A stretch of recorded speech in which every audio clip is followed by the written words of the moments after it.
dunk on nerds.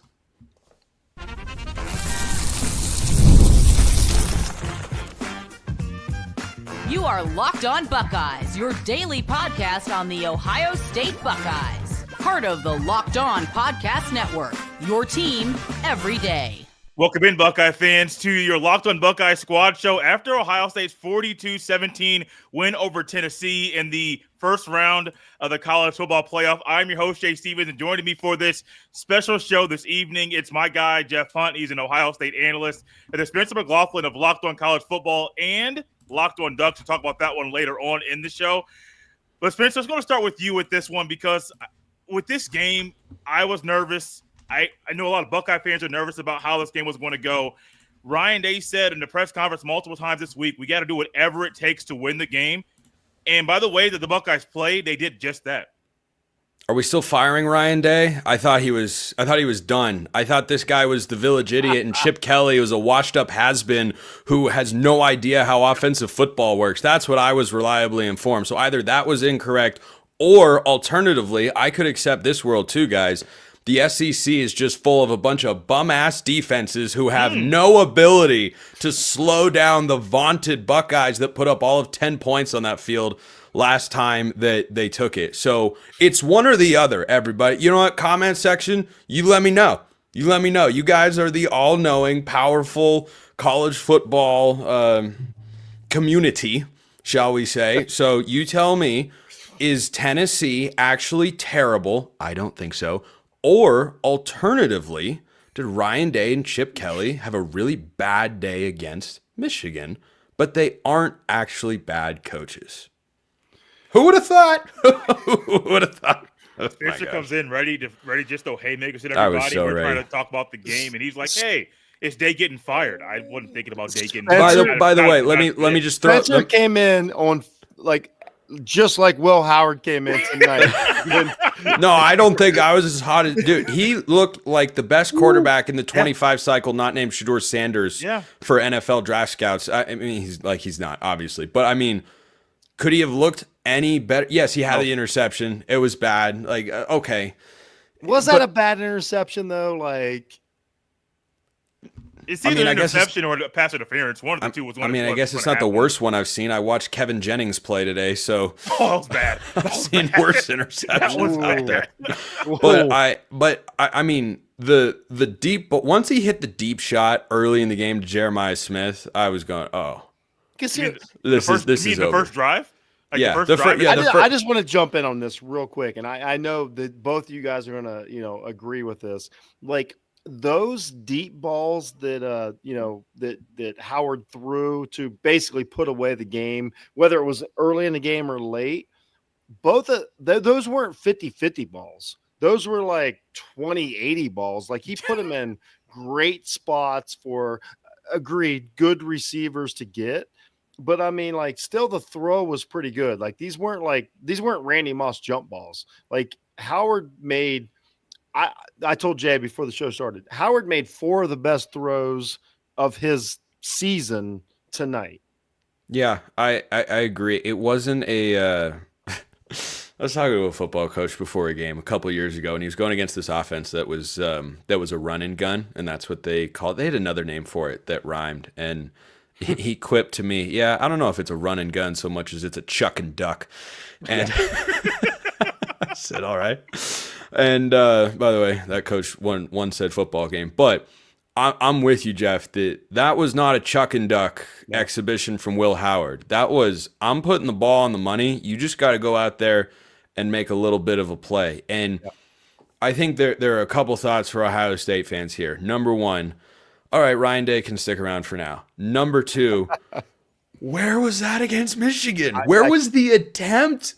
Where was even the idea of let's take these shots down, even if we don't hit them every time? You're not going to go over with that receiving core. And that they came out early on.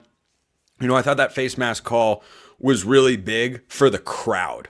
It was. Because I thought the broadcast was spot on when they were talking about, if this gets off to a slow start for Ohio State, you're going to have a tense crowd and they're not going to be all into it. I 100% agree. and they were that close to going. Was it 3 and out or 6 and out on the first drive? I think it was 3 and out. Yeah, it was 3. Yeah, they were that close to a 3 and out, and then Chip says, "All right, I've got the best freshman receiver still left in college football right now. Yeah. Let's just give him the darn football." And I want to say something about the crowd, because this came up a lot, and like I know people watching, like I have intel on like the pulse of Ohio State Nation. The whole conversation today was like Vols taking over, the shoe and all these things, and I kept saying that's awesome, because here's what we wound up with. Instead of a bunch of old, like I just want to be clear about the Ohio State crowd. It's 90% old fuddy-duddies that graduated from Ohio State that have season tickets, and they sit in their seats and like they want to win, but whatever. What we had tonight was Tennessee coming up, buying all those tickets because the old fuddy-duddies were going to be too cold. And I was like, the best thing that can happen to Ohio State tonight is the Tennessee fans showing up. And I mean that I'm giving full credit to Tennessee fans. I went down there to a game this year, and that's exactly what happened. Because like now you've thrown some spice into it. Now you've agitated the crowd. I thought the game television-wise came off great. I thought it sounded great. I thought both teams like understood the assignment, and Ohio State was just clearly the better team. They're clearly the better team, but also I think that broadcast, let's start there. Jeff, you and I watch, Spence, you watch Big Noon all the time. ESPN broadcast blows Fox out of the water. Oh, not even close. The big game stuff. The big game, when you compare their Saturday night to what Fox does at Big Noon, dumping all the money, there's no comparison. ESPN, ABC, whatever network blows Fox out of the water every day of the week and twice on Sunday, which is why I'm watching the game, and I'm missing the days when Ohio State was playing on Saturday night on ABC week after week after week, because that broadcast is just that much better. Yeah, I like a lot of the things that ESPN does. I'm definitely more partial to Fowler over Gus Johnson. I think both analysts are really good, Klatt and Herbstreit. But I think that for whatever reason, when I watch games on ESPN, it seems like they have something in their production process that makes me feel the crowd more. Mm-hmm. Like a wall gets lowered or the mics are more. I don't know, because there are a lot of things. I know that those are incredibly complex broadcasts to put on as someone who's a part of a much smaller version of them every week all season long. Most people don't think about how do I get, or how am I seeing this graphic about how many yards Will Howard has? It's like 3 people are involved with that. Just for that simple element, let alone how do we get all of these things in. But I actually got a text from a buddy who's not an Ohio State fan during the game, and he said, is this the first time Ohio State has played a night game all season long? And I had to was there another one that I think Western Michigan was a night game on Big Ten Network. Huge game.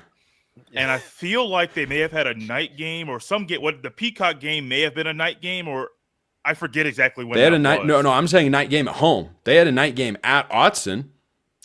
I think the Western Michigan game was a night game on Big Ten Network. I think that's a shame. It is, because it looked and sounded fantastic. Mm-hmm. Yeah, I respect the heck out of Tennessee fans for showing up, knowing it was going 100%. To be 18 degrees, and I think it's a compelling storyline when you hear it. Wait, they're like infiltrating their home stadium. It's one thing when you've got a bowl game that's closer to one team than the other, and you go, hey, this team's actually buying up a lot of the tickets, and they're going to have a lot of support. But in the horseshoe, that's that had my attention. But here's the thing. This is what I loved about this game, and this is why I've dreamed my whole life of this scenario. Tennessee's 5 hours away from Columbus. Awesome. I'm glad they showed up. I think it helped the environment. And you're exactly right. On TV, it came off so much better than honestly the Penn State SMU game was. It looked great from the satellite view, but like it didn't have a feel. And Spencer nailed it. Like it's something about the sound. I personally watched the Skycast, which I think is I wish every football game was broadcast that way, because you guys will agree with me. When you can see what the safeties are doing, you really get a feel for, football. And the last touchdown pass that Howard threw, if you can see it on, the all 22, is like a remarkable pass. But I'm glad you guys brought that up. That's a great thing, like, because that's what the nation is seeing. You know what I mean? Like, and as a Buckeye, and as someone that, like, that's my stadium, like, I want it to come off as so great, because we get a lot of flack. I went down to Tennessee to watch the game this year, and awesome. Like, when you're in the seats and the spotlights are going, like, it does look really cool, but like it's not that much better, but so, like, I was glad that the shoe got it. I think the star of the show tonight was Will Howard and the horseshoe. Will Howard, what about his performance, other than what you've already mentioned, Jeff, kind of stands out to you? Calmness. Like, it did when the game started. I 100% felt that he had, like, was past the Michigan game. That was the biggest thing. The confidence in the arm, you know what I mean? Like, he was throwing the ball before guys were open. Like we already talked about, giving the guys a chance to catch the ball. When it came to running the ball, he was taking the yards that he needed. Like, he really played almost a perfect playoff game. The interception by Tennessee in the end zone, that was a great play by the Tennessee safety. Like, I have no argument here whatsoever. That was a fantastic play. Howard knew when to throw it out of bounds. He knew when to not throw it, into coverage. Just this is what he was brought here for, and he accomplished the assignment. And here's what we can say: a year ago, Will Howard was at the end of the season in the transfer portal from Kansas State, and now he's going to the Rose Bowl in the college football playoff. So, like, he absolutely understood the assignment and has a I don't know, checked all the boxes so far. Jay, how many times have we said it this year? Our theme was, it ain't Will Howard's fault. Yeah. That is true.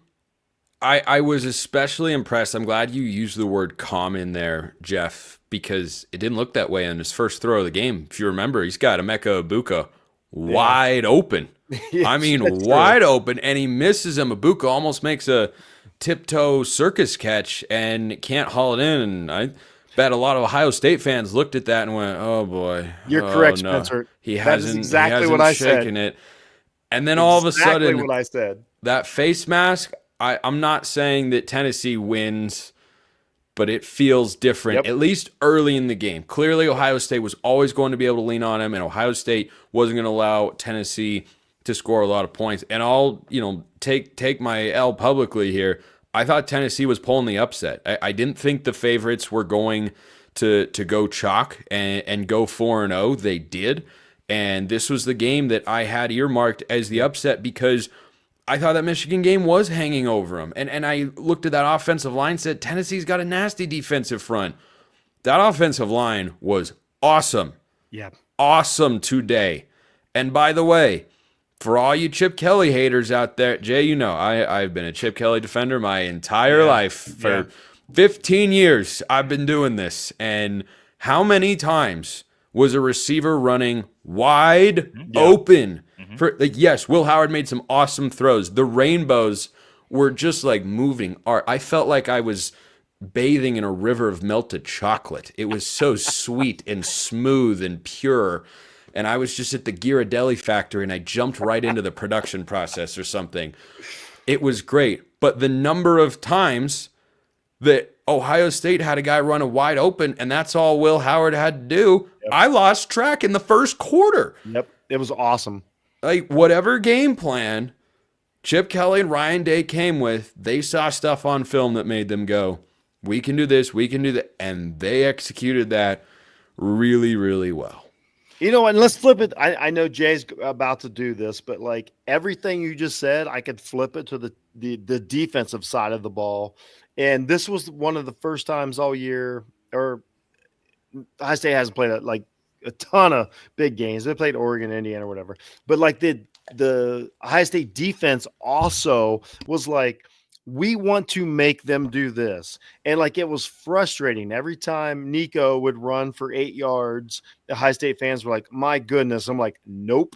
I was like, if Nico runs for 100 yards tonight, we're winning this game. And that's exactly what happened. Shout out to Knowles for not getting cute, not trying to outthink the room, not trying to get the next job, just dropping back in zone. The 4 guys got, the Jack Sawyer again got, great pressure, and just being like, let's make him think a little bit. And if he wants to scramble, let's hit him. Not only did he hit him, they cracked his helmet in the first quarter. Like that'll send a message. Yeah. Yes. That's a real thing to happen. So like, I don't want to give credit for the Ohio State defense for not overthinking it and everybody doing their assignment and, and kind of flipping the script. It was really like as much like Chip Kelly's game plan was perfect and Knowles' game plan was like, you know what? Let me just let players be good. And that's all it took tonight. Jeff knows me very well, knows how my brain works, because the next thing I was going to go to was the defense. After the break, we're going to talk about the Buckeyes defense, and as Spencer thought the Buckeyes were going to be upset by the Volunteers, the Buckeyes defense had different plans. We'll dive into that next. This squad show is brought to you by our friends at Rocket Money. Did Rocket Money help you find any subscriptions you forgot about or that you were paying for twice? That definitely happened to me. I had a few subscriptions that I didn't even realize I was still paying for, and Rocket Money made it so easy to track them all down. It's like having a personal assistant for your finances. For me, one of the best wrong word. Rocket Money is a personal finance app that helps find and cancel unwanted subscriptions, monitors your spending, and helps lower your bills so you can grow your savings. It brings everything together in one place, whether it's subscriptions, your spending habits, or even have the goals you want to hit this year. Rocket Money has over 5 million users and has saved a total of $500 million in canceled subscriptions, saving members up to $740 a year when using all of the app's premium features. Cancel your unwanted subscriptions and reach your financial goals faster with Rocket Money. Go to rocketmoney.com/lockedon today. That's rocketmoney.com/lockedon. rocketmoney.com/lockedon. As our squad show rolls on after Ohio State's 42-17 win over Tennessee in the first round of the college football playoff, one thing that kind of stood out to me when it came to this defense was they set the tone early in the game. They quickly let Ohio State do some different things defensively that were kind of eye-opening to me, and seeing how some of the different things that they were doing, they worked early and they set the tone and really didn't let Tennessee get any traction or get any confidence early in the game. They got up big by the offense's help, but the defense said no. Whatever Tennessee was going to try, the Buckeyes are going to have an answer for. And that's really big because I didn't anticipate the Buckeyes defense playing this sound today, holding Tennessee to a total yardage output of 256. I believe that's the lowest offensive total yardage for the entire season. But this defense showed up ready to play. The front four got pressure. The front four set the tone. Because they were playing those cupcake teams in the SEC. There's always one. They weren't ready for Big Ten football. There's always one cupcake, and today it was the Volunteers. The defense, man, hats off. I mean, you can start from the Tui Maloa or Tylik Williams, go to Cody Simon, Caleb Downs, whoever you want to go to. I mean, they got the job done. Is Lathan Ransom like the unheralded MVP of this Ohio State defense? I feel like every time I watch Ohio State, he is hitting somebody somewhere, and not he doesn't hit guys just to hit him. He's hitting the right guys in the right way. He is such a downhill safety. Like NFL teams have to be like, I hope we can pick that guy up in the 5th round because he will be a starter for 7 I don't know if he's going to fall that far. Well, I know, but I'm saying like that's what they're hoping. They're like, I hope Spencer does not talk about Lathan Ransom because we want to snag this guy. You're exactly right. You said it so well. He hits the right guy. He was absolutely the second best player in the game tonight. It was phenomenal. Yeah, and there is an aspect of Tennessee's offense that is better in people's heads than it actually is on the field. Mm-hmm.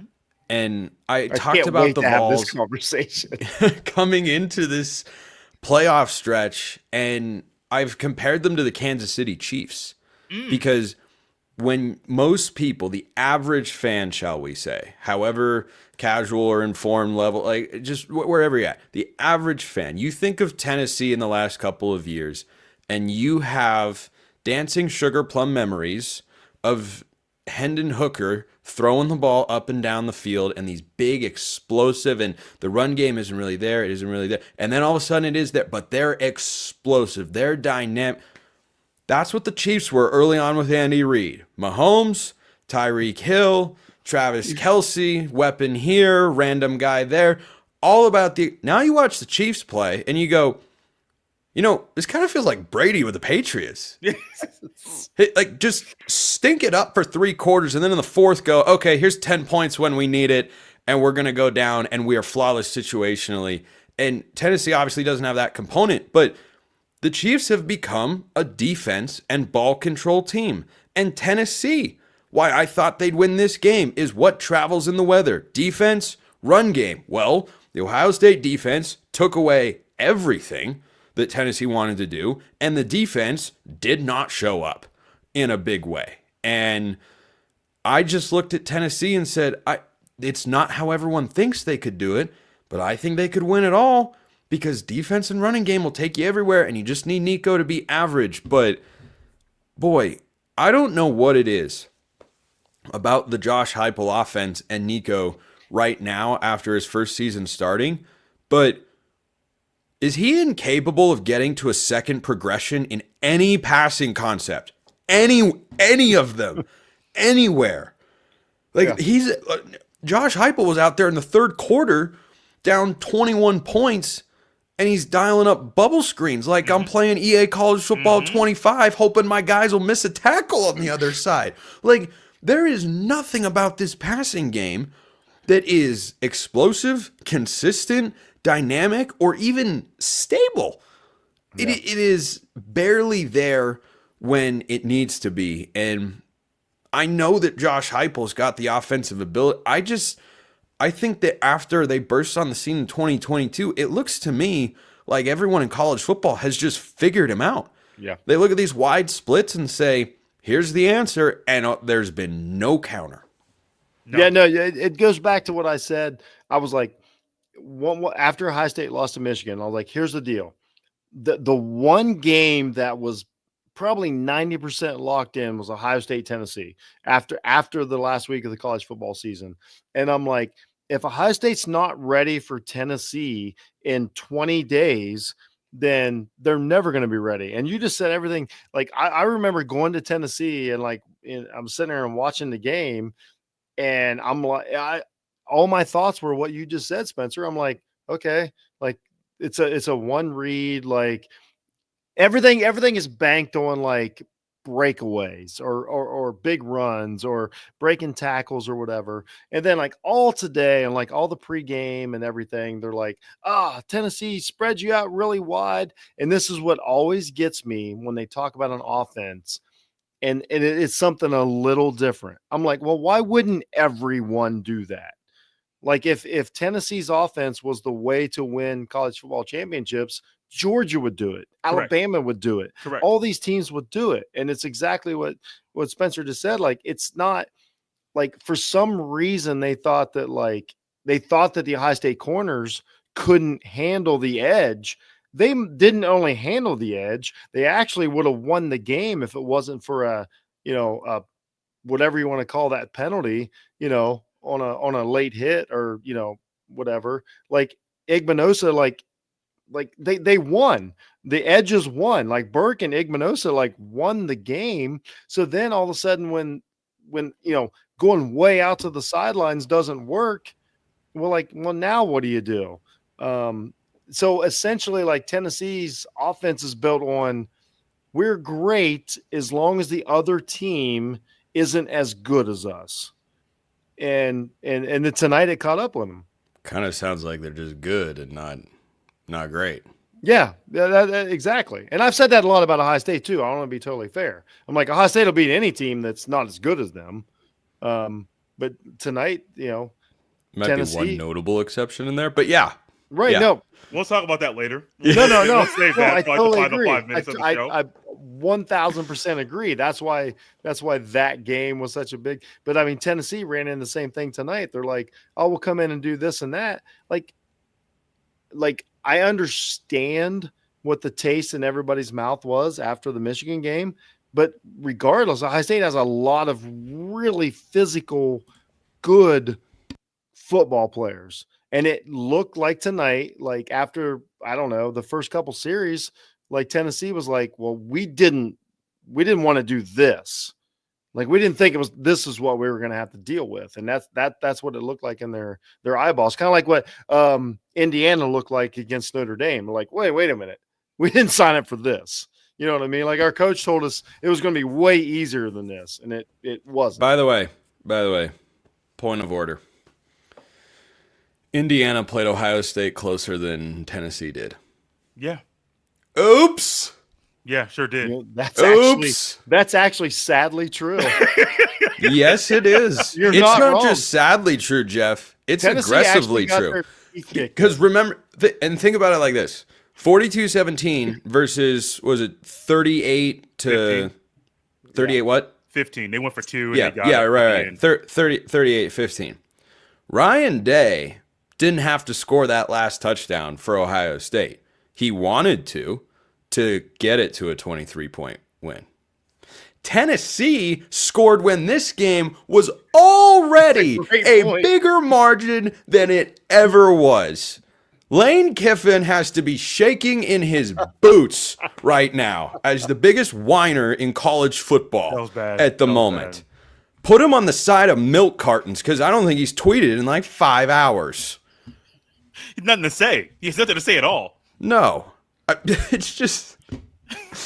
Oh, man. That's actually a great point. The SEC fans were having a field day. See, this is why you should have let in a 9-3 SEC team that lost to Vanderbilt and Oklahoma, or a 9-3 team that lost to Kentucky. This is why you should have done. Boom! Biggest loss by margin of victory in the entire first round. Got creamed. Tennessee got beat worse than SMU. That's all I want to say out loud. Like an absolute. Oh, wow. I didn't even think we're talking about a Tennessee team that was good. Like they have athletes. They have 100%. Yeah, this is not. And it wasn't even. It really wasn't even close. Like as an Ohio State fan, I was still nervous. But like if you separate yourself from it and you just look up there and you see two teams and you don't know the names, you're like, well, that team is kicking the snot out of that team. And that was actually the biggest takeaway from the playoff weekend. But it just worked out in my favor, that I was Ohio State. But but that's a great point. Tennessee got beat worse than Indiana did. That's bad. I didn't even think about that. I didn't put 2 and 2 together. I know this defense, when I think about. Keep in mind, Tennessee almost. I just want to say real quick, Tennessee almost went to the SEC championship game. Like we're not talking about we got Georgia needed 8 overtimes to beat Georgia Tech. Just throwing it out there. But the other thing too is the way that Ohio State won by 20 or more points was I'm not saying fluky. I'm saying flukier than what Ohio State just did to Tennessee. By a landslide. You had a punt debacle and a punt return touchdown. Those don't happen very often. Mm-mm. You take those out of the game, Ohio State still wins, but it's closer. Yep. What do you need to do for Tennessee to be closer in this game?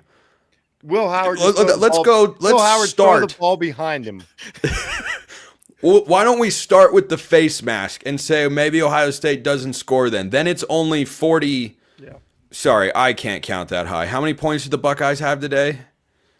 That Tennessee defense is real. Go look at what they just did on their SEC slate. They just went through that conference, and they were dominant. They were so good. And here's the thing. They couldn't stop Ohio State. And not only that, like what really stood out to me is, the story of the year for Ohio State fans was the offensive line, like bad injuries, reshuffling and all that. If you go and look at the gaps that Ohio State offensive line was making in the running game, that's what stood out. I mean, you could drive Greyhounds through some of the holes that they were making. And then, of course, what's that do? That lets Will Howard, launch a couple of those balloon balls. But, I mean, that was the key. But, again, all we heard all week was like, well, this Tennessee defensive line is one of the best in the country. It's exactly like Michigan. I'll say at this point, blah, blah, blah, and they torched them. Let's pause that conversation on the offensive line, pick it up after the break, because I have my own thoughts about what the Buckeyes offensive line did today, and it's really impressed me because I did not expect them to play this well. We'll pick this up, continue this after the break as the squad show rolls on after Ohio State beat Tennessee in the CFP. This squad show is brought to you by our friends at Game Time. Game Time has a new feature called Game Time Picks that makes getting tickets for your live events even easier. Game Time Picks filters out the fluff to show you only incredible deals on great seats, so you don't have to waste time searching through thousands of tickets. One of my favorite things about Game Time is one of the numerous ways they allow you to make your ticket purchasing process a whole lot easier. They allow you to see your price all in one. You get a panoramic view from your seat. They have the lowest price guarantee, and they also have the Game Time ticket coverage, and all of it is geared to help you take the guesswork out of buying tickets with Game Time. Download the Game Time app, create an account, and use code LOCKEDONCollege for $20 off your first purchase. Terms apply. Again, create an account and redeem code LOCKEDONCOLLEGE for $20 off. Download Game Time today. What time is it? Game time. As the squad show rolls on after Ohio State's 42-17 win over Tennessee in the first round of the college football playoff, we all came into this game really not knowing. Well, I almost speak for myself. I didn't know what to expect from the Buckeyes offensive line. I got really annoyed, and Ryan Day said we're going to rotate at the guard position. And when I saw Luke Montgomery come in and Tegra Shabola go out, I'm thinking, oh, here we go. Here's this rotation. Here's where things are about to go bad. And then when Holly Rose said that Josh Fryer's ankle was heavily taped, here we go. Who's the backup right tackle? I don't know. I was surprisingly impressed with how the offensive line played today and how they opened up holes and how they really helped Will Howard have time to throw the ball. You talk about those throws earlier, Jeff and Spencer, that Will Howard made earlier. You don't really expect the quarterback to have that kind of time when you're playing backup center, backup guard. You're moving your guard to tackle. You don't expect to have the time to make those throws, but he had time over and over and over again. And I got to give my hat off and tip of the cap to the entire offensive line: Justin Fry, Chip Kelly, Ryan Day, Carlos Lockwood, RB coach, everybody involved, just for simply doing what is needed to get the job done. We're not in class, Spencer. You don't have to raise your hand. Yeah, I know I'm being rhetorical. I think that the offensive line was the biggest surprise for me in this game. And as an Oregon guy, this is what I was looking for. This is what I was watching, I should say, to watch this game as a, scout of sorts for Oregon's Rose Bowl matchup, which I'm sure we'll get to. But I was looking for, what's that Michigan offensive line? Because that Tennessee front is nasty. Who can tell me how many sacks James Pearson Company compiled tonight for the Don't look it up, Jay, you cheater. I'm not even on the page yet. I was there. I was almost there. Well, don't look it up. How many sacks do you think Tennessee had tonight? I'd say 0.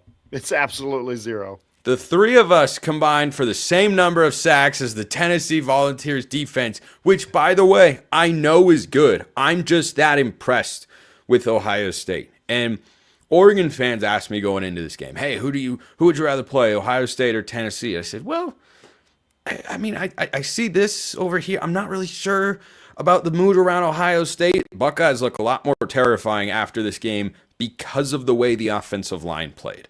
And there were aspects of Tennessee that certainly had me concerned.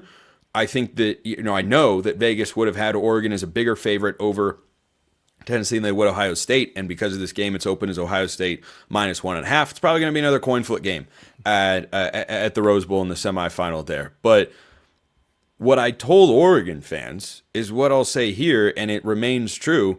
What we saw in the Michigan game was not an adjustment of Ohio State's ceiling.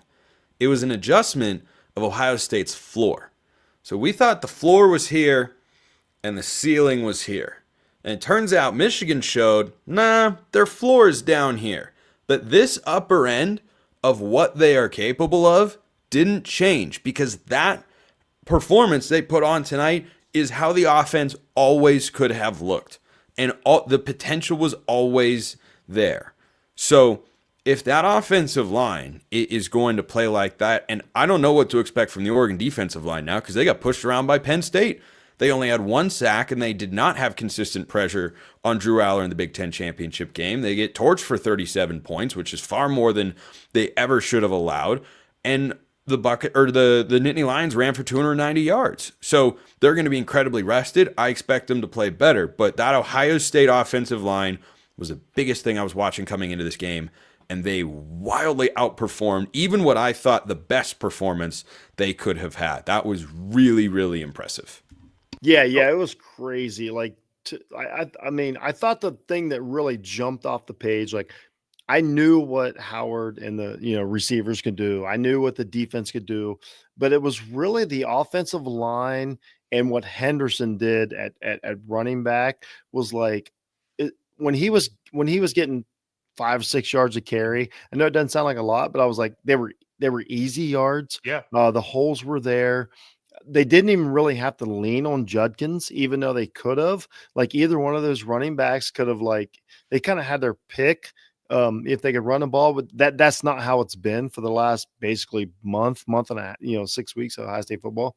And that's what jumped out. It was like, oh, wow, like they can run the ball behind the offensive line, not because of the talent at running back, because that's what Ryan Day has leaned on too much over the last 4 years, is like his talent at running back. Eventually they'll break one. Like, Jay, that. Like, we all know that. This was like, these were just guys like, I don't know, I'll take those 5 yards. Like, it was second instead of 3rd and 7. Like, every Ohio State fan, you guys, any Ohio State fan, we're always in 3rd and 7. It's been like that for a long time. Tonight was like 2nd and 5, 3rd and 2. And then, it was like, take some easy yards. Will Howard started getting behind the offensive line. It felt like he could get a first down whenever he wanted. So, like, that was the thing. It was like the point of contact yards that Ohio State was able to get tonight was what we've been searching for all season. And then now when you throw a couple of really good running backs behind that, well, okay, maybe we have something. Maybe they've, like they've regrouped and gelled, and now we have something. So again, that goes back to like the last 20 days of coaching, super proud of Ohio State. And also, like, wait a minute, if we can run the ball for 5 yards a carry, now we have a team that might be able to compete for a national championship. Let's look ahead real quick there, because you mentioned something that is going to be I think it's going to be needed against Oregon in the Rose Bowl. You say if they can average 5 yards of carry. Tonight they had 4.7 yards of pop. Henderson had 80 yards. Will Howard had 37 yards on 5 carries. Judkins 34 on 10. So that's not really the best for Judkins. But Spence, let's turn it over to you. You're talking about that matchup. I know we're going to talk about it a little bit later on in the show. I think Ohio State has the possibility of averaging 5 yards of pop against Oregon. But if I had to say right now, will they do it? I would say no, just because that's a big jump from doing it this week, a couple more weeks. Also, you have the psychological thing of realizing the last time y'all played them, you struggled to run the ball. It was also when you lost your left tackle, so trying to fix things on the fly. My gut right now says no, that Ohio State would not average 5 yards of pop against Oregon, which makes me nervous about what the Buckeyes might do in that game on New Year's Day. I'm inclined to believe you, but I just watched Katron Allen and Nick Singleton run roughshod. Now, Penn State runs differently than Ohio State does. Schematically, it is not the same. And one thing I think gets overlooked in discussion amongst fans and even media is the chess match between coaches in the running game. The only thing you really hear about it from broadcast tandems is, do you have an extra safety in the box or do you have two deep safeties? Like, that's about it. And by the way, it was a legitimate chess match. You see that go back and forth all the time. What I saw Penn State do in the Big Ten championship game is something Ryan Day and Chip Kelly are going to look at, and I imagine they're going to have new looks for. And I obviously don't watch Ohio State quite as much as you guys, but I remember Chip Kelly doing this from his time back at Oregon is, week to week, he would kind of change the base formations that he would run with. Mm-hmm. Ran a lot of the same concepts, but he'd window dress it a little. Or they would have different plays that they would only run that week. And it was very distinct to where the offense was always in shotgun, but it was never looking the same week to week. And sometimes they'd bring back certain formations if they, like to match up against certain defense. But the way that coordinators duel it out, whatever, in the run game, I hate when I get caught in between words. It is fascinating. And what Andy Kotelnicki did to confuse this Oregon defense was they used a lot of tempo, they used a lot of motion, they used a lot of shifts in formation. They did all of those things. They're hallmarks of the Andy Kotelnicki offense, which I imagine is wildly confusing to try and learn. Yes. Wildly hard. But once you get it, that's what it can look like. And so is Ohio State going to suddenly, work a Kotelnicki offense top to bottom, integrated in the next 11 days? No, I seriously doubt they'll do that. But conceptually, there is no way that those two guys aren't going to watch that film and go, oh, so here's how they ran the ball well. They incorporated a little bit of quarterback run. They used a lot of zoom motion across with receivers and running backs to challenge the eye discipline of the Oregon linebackers. They were testing the gap discipline of the defensive linemen with those same sorts of concepts, and they ran all over the place. Yeah. All over the place. So I am most interested to see how that pans out. No, I think you nailed it, because that was one thing that stood out to me tonight. Here's the thing. I watched this game, just me and my wife watched the game, and I'm, losing my mind, as I do. But the one thing I kept shouting, and my wife is, constantly like, I don't know who you're talking to. I'm the only one sitting here. So you guys get the brunt of it. But, Spencer, you touched on it. I was like, oh my gosh, they're using the tight end. They're running motion. They got shifts and all these things, and like everything that you just said. And I was like, this is what I've been waiting for all year. Now, again, when you have Jeremiah Smith on the outside, that is like, you guys will agree, that's like having another blocker, maybe two offensive linemen when you have to worry about him. But that's why you do that. But I totally agree. Like tonight, like I thought Scott Jr. had one of the greatest games he's had as an Ohio State Buckeye. But shout out to Chip Kelly for recognizing the failures that he had through the season and being like, hey, I'm not going to beat my head against the wall here. We're going to restart things, and we're going to do things a little different. And as soon as like Howard starts sending guys in motion, I'm like, holy cow, like I think we've got a chance here. And then it went from there. But like, yeah, I totally agree. I think the world's been waiting for this Oregon Ohio State rematch this season. I still think Oregon's a great team. I think Ohio State's a really good team. Mm-hmm. And here's the thing. This is one of those games that like the loser is not bad. Yes, but the loser is not bad. The loser is not a bad team. And the winner is a really good team, but the loser is not a bad team. It's amazing. You couldn't play it at a better place between more contrasting programs. Like, here's the winner here, Nike. Like Nike's just like Phil Knight. Yep, Nike's like, yeah, whatever, we're good. We're going to go ahead, Spencer. Well, Jay, you and I talked a couple times on shows over the summer about how many times is Oregon going to meet Ohio State.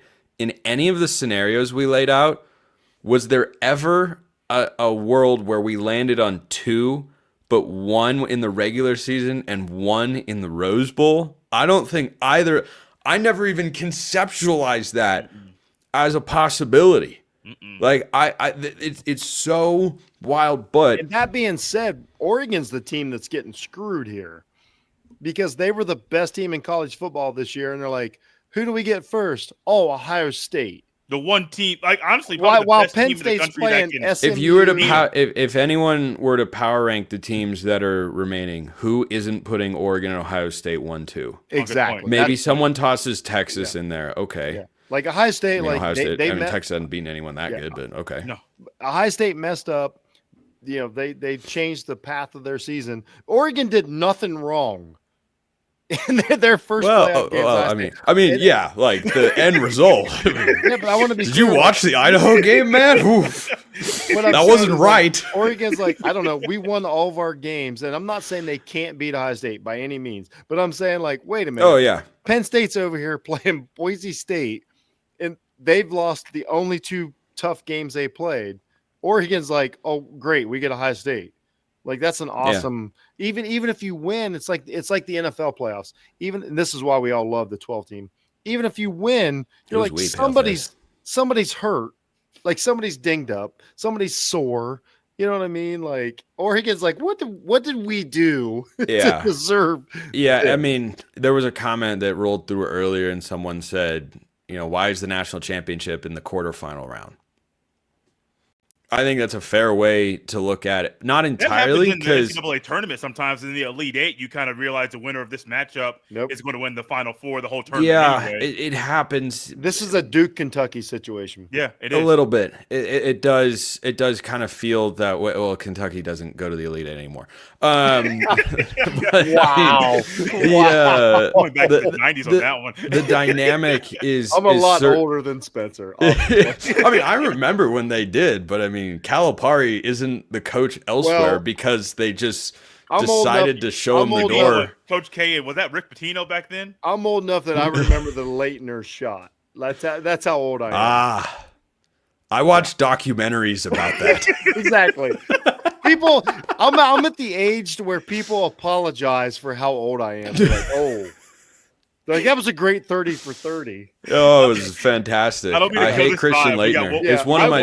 I just watched it. It's one of my favorites by far. I want to just say one last thing, and then I'm going to hop out and let you guys carry the end of it because Zach said 8 out of 10, so I'm about at an 8, I think. You did your part, Spencer. The matchup being in this particular round is, on the one hand, worthy of criticism, 100%, because how else can you view what you've done but devaluing the regular season, not just by expanding the playoff, but by creating all these silly auto buys and whatnot, that the team that has the best and only undefeated regular season at the FBS level, Montana State's undefeated at FCS, but the only team that does that gets Ohio State for game 1. So on the one hand, yes, that should be corrected. On the other hand, that thought is not even going to come close to entering that locker room in Eugene. Totally agree. Agree. And I think that at the end of the day, the upside, if you're an Oregon fan feeling uneasy about that, I understand why. Ohio State look really good. They are really good. It wasn't easy to win, and that was at home. There was the botched review in the first quarter, but that was still that was going to be a tough game no matter what. Oregon squeaks by at home. If that's neutral site or on the road, I don't know that they win that game. But the upside for Oregon fans here is if they go on to win their next 3 games, there are exactly 0 people who can say they coasted with an easy path. No one. You will have beaten Ohio State. You will have beaten Boise State, who's a playoff team. You will have beaten Penn State in the national championship game. Michigan when they were improved. Illinois is a top 20 team. No one's going to be able to argue the path. So at least there's that. But is it the path of least resistance? Nope. Penn State is unquestionably better off They had to play an extra game, yes. But that extra game didn't prove to be very challenging for them. So they now have a better path to get to the semifinal than does Oregon. But if you're capable of really winning the national championship, it shouldn't matter. No, I totally agree. And there's always, you know what? If nothing else, there's always offensive pass interference. Like you can always. We're not going to relitigate that blatantly obvious call. Tell me we're not. I tell you, what little hair I keep on my head, I was yanking out when I was watching Klatt say, for offensive pass interference, you need to have the arm extension and you need to actually move the defensive back. As we're watching the video of the arm extending and the defensive back going 3 yards in the other direction. I agree, man. It's like sometimes the other player is just better than you. Yep. Sometimes the other player is just way better than you. Like we got one more break. I'm going to kill this vibe here real quick. Spencer has to hop out, and Jeff and I are going to close the show. Spencer's been great, man. Yeah. Talk about Ryan Day. Great chatting. Talk about Ryan Day and the Oregon matchup, and we may pick Ryan Day. Are we back? Easy, an unofficial thing. Easy. I'm out of here, guys. I'm not going anywhere. One more break up out of here. We'll be back and talk about Day and more of the Oregon matchup that's coming up on New Year's Day. This squad show is brought to you by our friends at Rocket Money. Did Rocket Money help you find any subscriptions you forgot about or that you were paying for twice?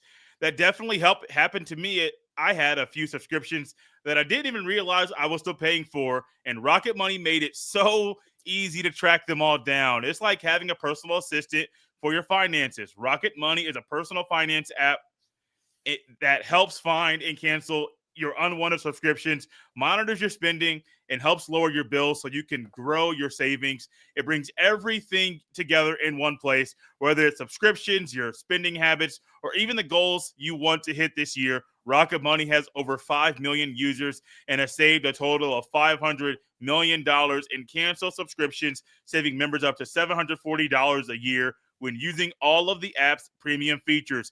Cancel your unwanted subscriptions and reach your financial goals faster with Rocket Money. Go to rocketmoney.com/lockedon today. That's rocketmoney.com/lockedon. rocketmoney.com/lockedon. All right, Jeff, we don't have much time left in the show, so we're just going to get right into it. I was nervous about Ryan Day and what was going to happen in this game. I was nervous about Chip Kelly and what was going to happen in this game. I had all the faith in Jim Knowles and the belief that Jim Knowles would knock it out of the park once again. He did that. I mean, anytime you hold a team under 300 total yards of offense, you're doing something right. Tennessee only had 152 rushing yards, only 104 passing yards. And those rushing yards, that was one where I didn't think they would hit the century mark because they really struggled. Honestly, if Dylan Sampson doesn't go down, I don't know what happens at the rushing attack because it seemed like with him on the field, they figure out a solution to slow him down. He goes out for a little bit, and all of a sudden, Tennessee can run the ball. I'm thinking, wait a minute. If this is your solution, I know that he's the SEC Player of the Year. Maybe y'all should just not use him in the same ways you are. But Jim Knowles knocked out of the park. Chip Kelly got it right. Yeah. Ryan Day is going to be the one that we look back and say, hey, you gotta win in the first home football game in December in the shoe, a first round playoff game the Buckeyes are playing in. For all the negative conversations you and I have had on a show, off a show about Ryan Day, our belief in him, our dislike for him, our like for him doesn't matter. Ryan Day got it done tonight, and he needs to be praised for that. And I want to be clear, Jay, like you nailed it. This was a coaching game. This wasn't we happen to have better players. This wasn't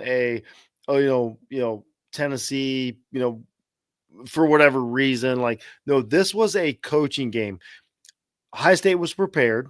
Ohio State had a game plan on both sides of the ball. And what I want to, say is, like, as you said, Knowles knew what he was doing. There was also a combination of Knowles' defense.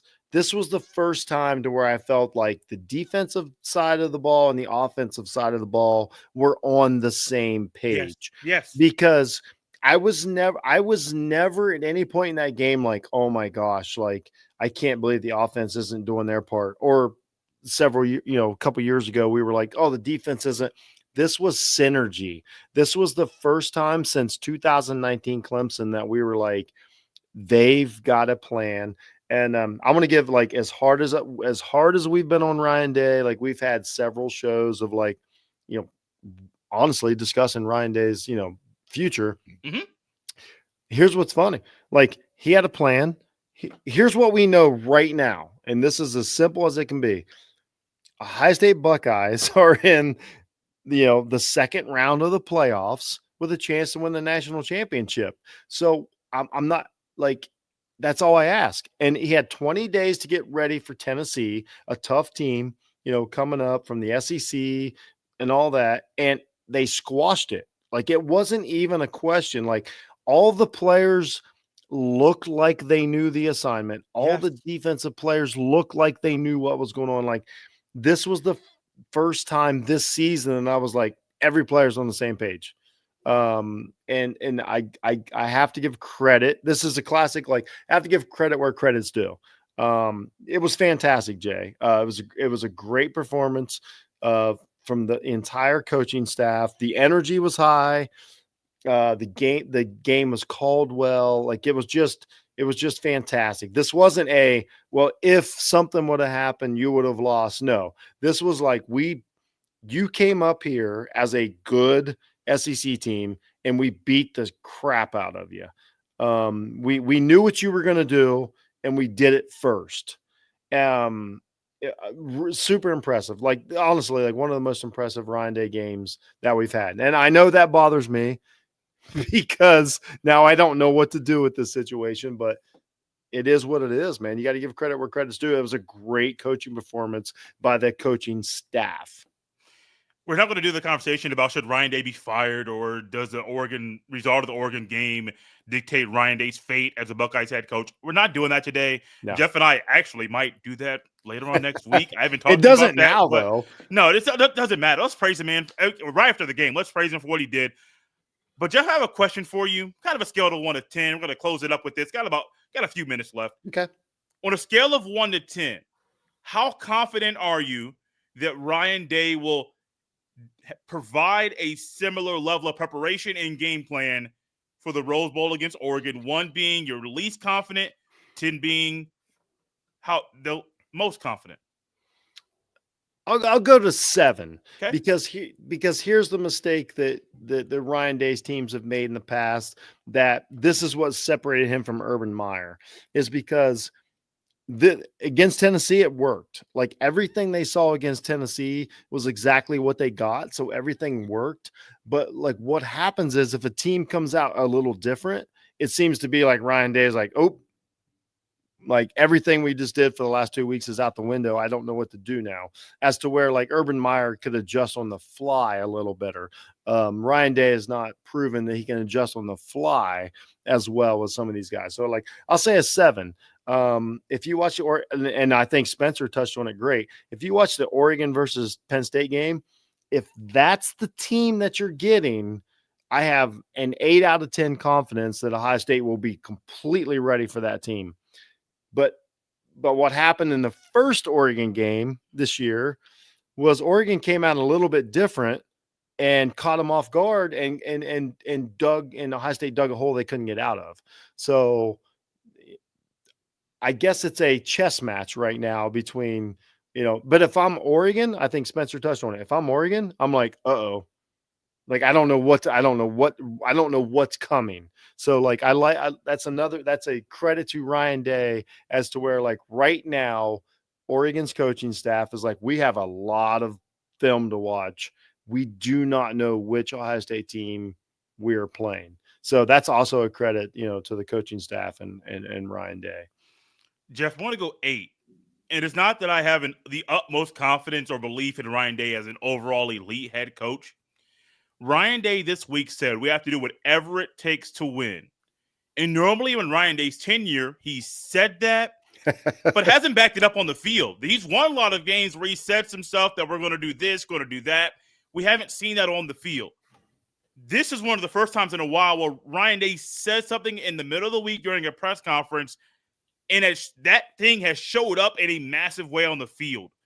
So my belief in Ryan Day instant reaction after the game is I have no reason to not believe that Ryan Day is going to do that against Oregon, because he literally said he's going to do that after the worst loss of his career.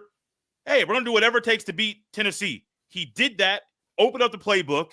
Defense played phenomenal. They got pressure with just 4. Dude, they're looping Tyleik Williams around Tuimoloau, and I'm thinking, why are you guys waiting until game 13 to do this? So my thoughts about Ryan Day as an overall coach, I still have my own questions about the man. But right now in the moment, he showed me we're going to do whatever it takes to win a game, and he just did that. Yeah. So I have no other reason, just based off the past 7 days, to believe anything else than that Ryan Day is going to do. Now, it's an 8. It's not a full 10. There is still a little bit of doubt in there, because I do have a little bit of reason. If you go past the 7 days, we got a whole lot of reason. Ryan Day said, rivalry this, rivalry that, you lost 4 in a row. And one of them, we know for sure there was nothing illegal going on. 2023, I'm not going to tamper and do anything with that. But Jeff, I'm at an 8. We gotta get up out of here. Show went by so fast. But I appreciate you coming on the show, man. I appreciate Spencer hopping on the show. It was great, man. First Locked On Buckeyes Squad show. We revamped and did some things different. We'll see you on January 1st. Can't wait. January 1st. I sure hope Jeff's wife allows him some free time to talk to his buddy Jay on the pod, because this is fun. Not sure who else will join us for that show. But guys, thank y'all for tapping in live. It is 12:47 in the morning. Buckeye fans are wild and crazy. Love the Buckeyes, and we'll be back. Well, the show, Monday's show, is still going to be here. We got wait. Christmas next week. Got New Year's the week after that, and the week after Christmas. We all know it's Buckeyes. It's Ducks. A rematch of that game. That was a game number 6 for the Buckeyes. It's New Year's Day, and unlike the first meeting during the regular season, this is win or go home. That's what's the mindset of that game. We could build it up, hype it up. That's all we could do. But I'm out of here. Follow him on Twitter at jhun006. Follow me on the same platform at jsteven07. Buckeye fans, thank you for tapping in tonight. Buckeyes win. They beat Tennessee 42-17. First round college football playoff matchup. Buckeyes win that one. They advance to play Oregon in the Rose Bowl on New Year's Day.